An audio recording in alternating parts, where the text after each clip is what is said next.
బంగారం, బ్యాంకులు, ఇతర ప్రైవేటు సంస్థల్లో ఉన్న విడిపించి కొనబడను. కొమ్మూరి గోల్డ్, ఆంధ్ర మరియు తెలంగాణ. పశ్చిమ బెంగాల్ రాజధాని కోల్కతాలోని ఆర్జికర్ మెడికల్ హాస్పిటల్లో గత నెలలో జరిగిన ట్రైనీ డాక్టర్ అత్యాచార ఘటన ఆ రాష్ట్రంలోనే కాకుండా దేశవ్యాప్తంగా పెను దుమారం రేపిన విషయం తెలిసిందే.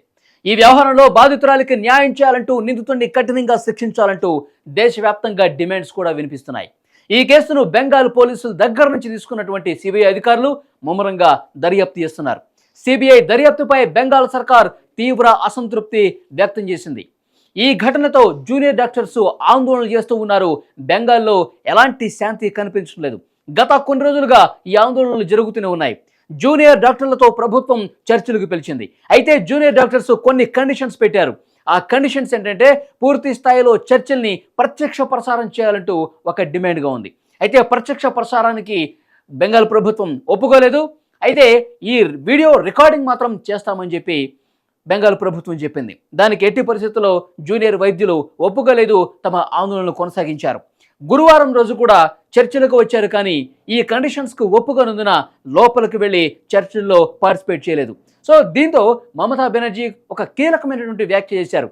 సో బెంగాల్లో ఇలాంటి అస్థిర పరిస్థితి ఉన్న నేపథ్యంలో, జూనియర్ వైద్యులు ఆందోళనలు కొనసాగిస్తున్నటువంటి నేపథ్యంలో, ఆ బాధితురాలకి న్యాయం జరగనటువంటి పరిస్థితి ఉంది. కాబట్టి నేను నా ముఖ్యమంత్రి పదవికి రాజీనామా చేయడానికి కూడా సిద్ధమే అని చెప్పి మమతా బెనర్జీ ప్రకటించారు. కోల్కతా అత్యాచార ఘటనకు సంబంధించి అక్కడ మొదటి రోజు నుంచి కూడా ఎలాంటి పరిస్థితులు ఉత్పన్నమయ్యాయో మనం తెలుసు. బెంగాల్ పోలీసుల నుంచి ఎప్పుడైతే సిబిఐ దర్యాప్తు మొదలుపెట్టిందో, సిబిఐ దర్యాప్తులో కూడా అసలు వాస్తవాలు ఇంకా బయటకు రావట్లేదని చెప్పి వైద్యులు ఆందోళన చేస్తూ ఉన్నారు. ముఖ్యంగా ఈ కేసుకు సంబంధించి ఆ ప్రిన్సిపల్ ఎవరైతే ఉన్నారో సందీప్ ఘోష్, ఆ ప్రిన్సిపలే నిందితుడు. ఆ ప్రిన్సిపల్ సహకారంతో ఇది మొత్తం జరిగింది. ముఖ్యంగా అసలు ఇది ఆత్మహత్య అని చెప్పిన దగ్గర నుంచి వాళ్ళ పేరెంట్స్కి సమాచారం అందించడం, వాళ్ళు ఆసుపత్రి దగ్గరికి వచ్చి గంటల కొద్దీ వెయిట్ చేయడం, అప్పటికీ కూడా చాలా అనుమానాస్పదంగా పరిస్థితులు కనిపించాయి.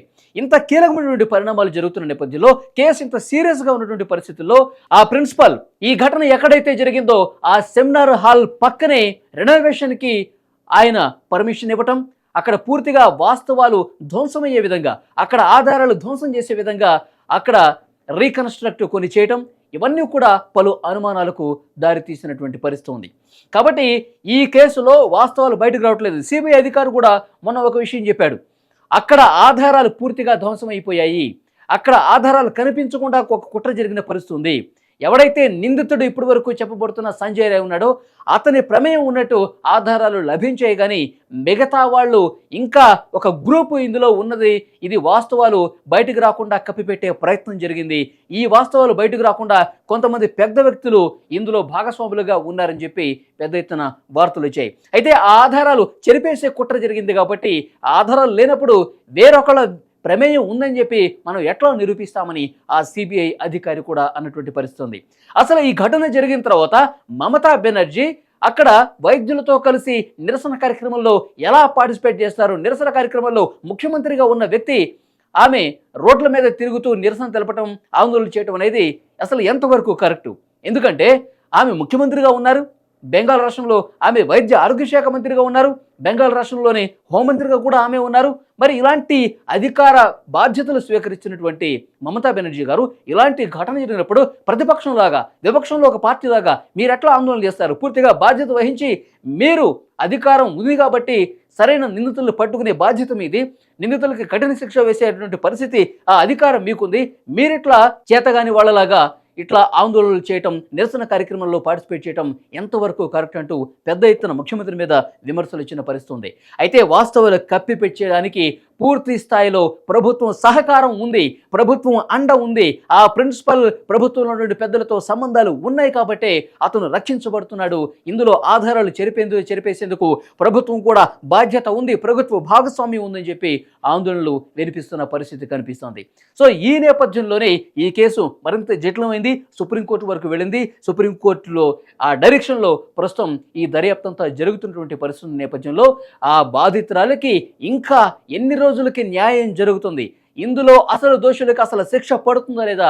ఇవన్నీ పెద్ద ఎత్తున ఒక క్వశ్చన్ మార్క్ రైజ్ చేస్తున్న పరిస్థితుంది. దేశవ్యాప్తంగా జూనియర్ వైద్యులు ఆందోళన చేస్తూనే ఉన్నారు. మరొకసారి ఇలాంటి ఘటన జరగకుండా ఉండే విధంగా ఒక దేశవ్యాప్తంగా ఒక అతిపెద్ద నిరసన రావాల్సిన అవసరం కనిపిస్తుంది. చట్టాల్లో కూడా కొన్ని మార్పులు తీసుకురావాల్సిన అవసరం కనిపిస్తుంది. మరొకసారి నిందితుడు ఇలాంటి పని చేయాలంటే భయపడే విధంగా కఠినాది కఠినంగా వ్యవహరించాల్సిన అవసరం కనిపిస్తుంది. భవిష్యత్ తరాలకు ఇది ఒక కేస్ స్టడీగా మారాల్సిన అవసరం ఉందని చెప్పి జూనియర్ వైద్యులు ఆందోళన చేస్తున్న పరిస్థితి. సో ఈ నేపథ్యంలోనే నెల రోజులకు పైగా కావస్తున్నా కానీ ఈ కేసు చాలా సీరియస్గా దేశవ్యాప్తంగా జూనియర్ వైద్యులు తీసుకున్నారు. బెంగాల్లో మరీ ముఖ్యంగా తమ ఆందోళనని రోజు రోజుకు ఉధృతం చేస్తున్న పరిస్థితి. సో ఒక కొలిక్కి రానటువంటి నేపథ్యంలో జూనియర్ వైద్యులతో చర్చలు ఇంకా సఫలం కాని నేపథ్యంలో మమతా బెనర్జీ కూడా ఇక చేసేదేమీ లేక నేను రాజీనామా కూడా సిద్ధమే, ప్రజల పక్షాన్ని నేను నిలబడతానంటూ మాటలు చెప్తున్నారు. కానీ ఇది ఎంతవరకు సహేతుకం? అసలు దోషుల్ని పట్టుకోకుండా, అసలు నిందితుల్ని పట్టుకోకుండా ఆధారాలు పూర్తిగా ధ్వంసం అయ్యేలా అక్కడ కనిపిస్తున్నటువంటి విషయాలకు సంబంధించి ఎవరు సమాధానం చెప్తారంటూ వారు ఆందోళన చేస్తున్న పరిస్థితి. మరొకవైపు ఆర్జికర్ మెడికల్ కళాశాలలో గత కొన్ని సంవత్సరాలుగా జరుగుతున్న దందాలు కూడా బయటకు వస్తున్నాయి. ఆ వాస్తవాలు కూడా ప్రజలకు తెలుస్తూ ఉన్నాయి. ప్రిన్సిపల్ నేతృత్వంలో జరిగినటువంటి ఈ అవయవాలకు సంబంధించిన అమ్ముకునే వ్యవహారం కావచ్చు, అందులో ఉన్నటువంటి డ్రగ్స్ కావచ్చు, గంజాయి కావచ్చు, ఇలాంటి ఒక ముఠా, ఒక దోపిడీ గ్యాంగ్, ఒక మాఫియా ఆసుపత్రి వేదికగా కొన్ని కార్యకలాపాలు చేస్తుందని ఒక పెద్ద ఎత్తున అనుమానం కూడా ఉంది. సిబిఐ ఆ రకంగా కూడా దర్యాప్తు చేస్తున్న పరిస్థితి. ఎన్ని విషయాలు బయటకు రావాలంటే మరింత లోతుగా దర్యాప్తు చేయాల్సిన అవసరం ఉంది. డాక్టర్ అభయకు సంబంధించి ఈ ఇన్ఫర్మేషన్ మొత్తం తెలుసు కాబట్టి, ఆమె క్వశ్చన్ చేసింది కాబట్టి ఇంత దారుణంగా ఆమెను చంపేశారని చెప్పి బలమైనటువంటి అనుమానాలు చాలా మందిలో ఉన్నాయి. సో దీనికోసమే ఆ వైద్యులు ఆందోళన చేస్తున్నారు. జూనియర్ వైద్యులు ఆమెకి న్యాయం జరగాలి, ఆమె కుటుంబానికి న్యాయం జరగాలని చెప్పి కన్నీళ్లు పెట్టుకుంటూ రాత్రనక పగలనక నిరసన కార్యక్రమాలు చేస్తున్నటువంటి పరిస్థితి. మరొకవైపు బెంగాల్ ప్రభుత్వం చెప్తోంది, ముఖ్యమంత్రి మమతా బెనర్జీ చెప్తూ ఉన్నారు, రోజుల తరబడి జూనియర్ వైద్యులు తమ విధులకు ఆటంకం పరుస్తూ తమ విధులకు హాజరు కాకుండా పేషెంట్స్ని ఇబ్బంది పెడుతున్నారు. 7 లక్షల మంది రోగులు ఇబ్బంది పడుతున్నారని చెప్పి బెంగాల్ ప్రభుత్వం చెప్తోంది. ఇప్పటికే 27 మంది చనిపోయారని చెప్పి చెప్తూ ఉన్నారు. కానీ వాళ్ళు ఒక విషయం చెప్తున్నారు, వాళ్ళు ఆందోళనలు చేస్తున్నారు, ఆ ఆందోళనలో నిజం ఉంది కాబట్టి ఆందోళనలు చేస్తున్నారు, బాధితురాలు కుటుంబానికి న్యాయం జరగలేదనే ఆవేదన ఉంది కాబట్టి ఆందోళన చేస్తున్నారు.